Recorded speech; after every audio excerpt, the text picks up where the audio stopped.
Les vrais monostables redéclenchables. 1, 3. 2.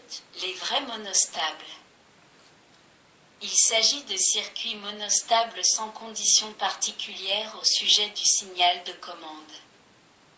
C'est-à-dire que celui-ci pourra indifféremment être de durée supérieure ou inférieure à l'impulsion de sortie du monostable.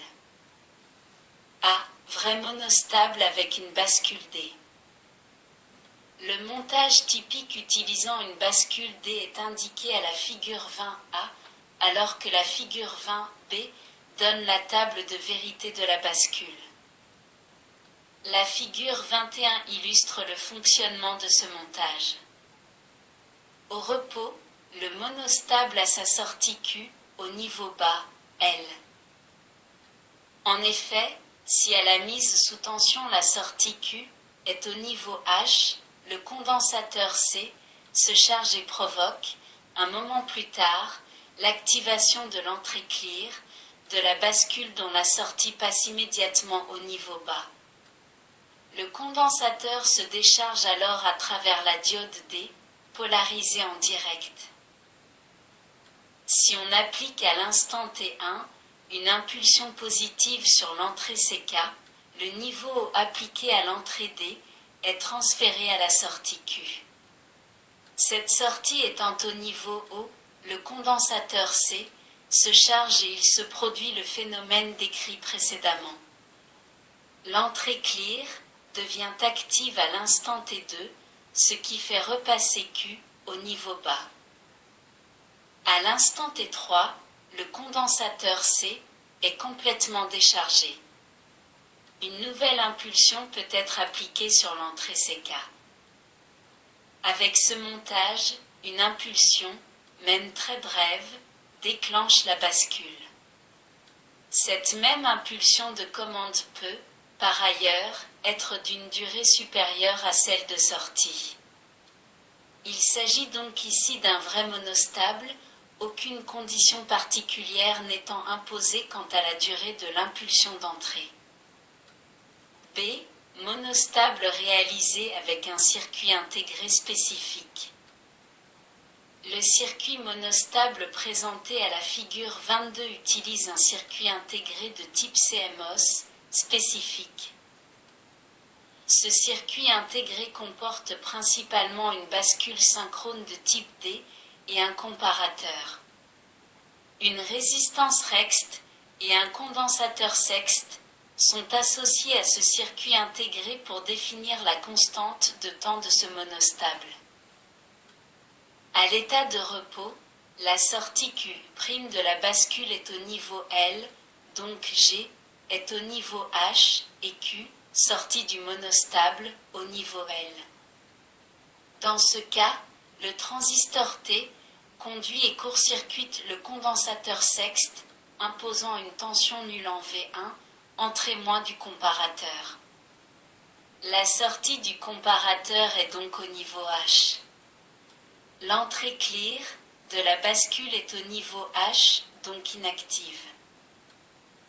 La figure 23 qui suit vous permet de comprendre ce qui se passe quand l'entrée de commande B passe du niveau L au niveau H. L'entrée A du circuit qui peut être considérée comme une entrée de validation est maintenue au niveau bas. À l'instant T1, l'entrée B passe du niveau L au niveau H et donc l'entrée CK de la bascule également, la sortie Q' passe au niveau H ainsi que Q. La tension au point G devient nulle et le transistor T se bloque. Le condensateur Sext commence à se charger à travers la résistance Rext.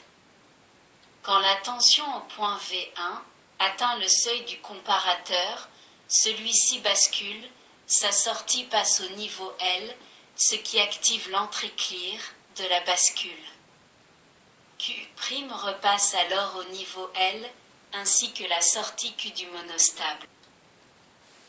Simultanément, le transistor T conduit et le comparateur rebascule au niveau H pour rendre l'entrée clear inactive. le monostable a retrouvé l'état de stabilité antérieur. Il faut noter que l'entrée clear de la bascule D peut être activée à tout moment grâce à l'entrée CLR du circuit. Il y a donc moyen d'interrompre l'impulsion de sortie en Q. Ceci est illustré à la figure 24. Il est également possible de déclencher ce monostable grâce à un front descendant appliqué à l'entrée A. Dans ce cas, l'entrée B doit être au niveau H. 1, 3. 3. Monostable redéclenchable. C'est une dernière catégorie dont nous n'avons pas parlé jusqu'ici. Si l'on regarde à nouveau la figure 23, nous voyons qu'une nouvelle impulsion 3 à l'entrée de commande n'a aucun effet sur la sortie Q du monostable lorsque celui-ci vient d'être déclenché par l'impulsion 2. On dira que c'est un monostable non redéclenchable.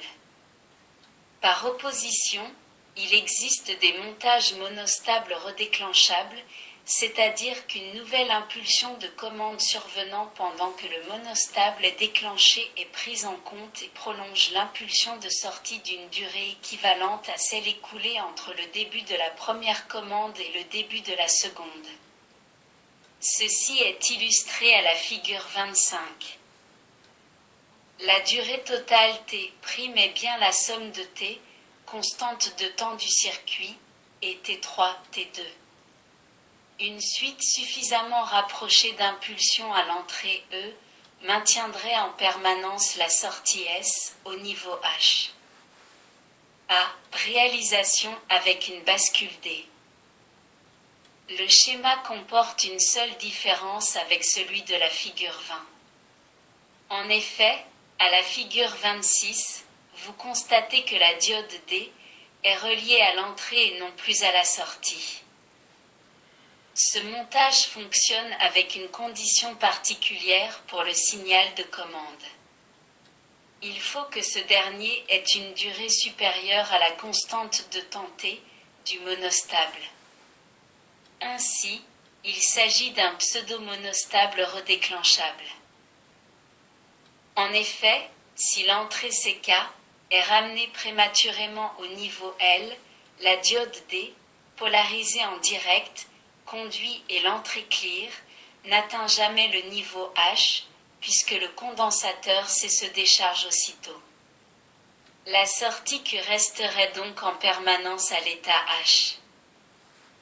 Pour le fonctionnement du circuit en monostable redéclenchable, il suffit après une première impulsion de commande de ramener l'entrée au niveau L et immédiatement la ramener au niveau H avant que la période T ne se soit écoulée. À chaque fois que l'entrée est ramenée au niveau L, puis au niveau H, un nouveau cycle de charge du condensateur recommence. B. Réalisation avec un circuit intégré. Le montage illustré à la figure 27 est un vrai monostable redéclenchable qui utilise un circuit intégré spécifique de type 74122 ou 74C122. À l'état de repos, la sortie Q est toujours au niveau logique L. Pour déclencher ce monostable, il est possible d'utiliser les 4 entrées A1, A2, B1 et B2.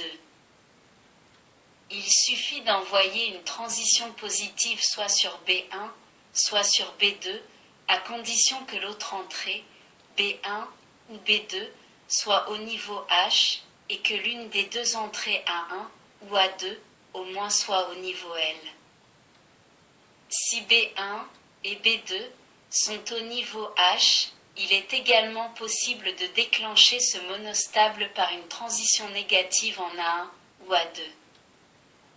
Les deux composants câblés à l'extérieur sexte et rexte déterminant la durée de l'impulsion de sortie T. L'entrée clear, active au niveau L, est prioritaire, c'est-à-dire qu'elle positionne la sortie Q au niveau L dès qu'elle se trouve activée. Un exemple d'application des monostables redéclenchables est fourni par les systèmes de détection de panne dans les circuits d'horloge. En effet, il suffit de choisir une constante de temps du monostable légèrement supérieure à la période d'horloge. Il suffira qu'un seul front d'horloge soit absent pour que la sortie du monostable retombe à l'état de repos et permette le signalement d'un incident.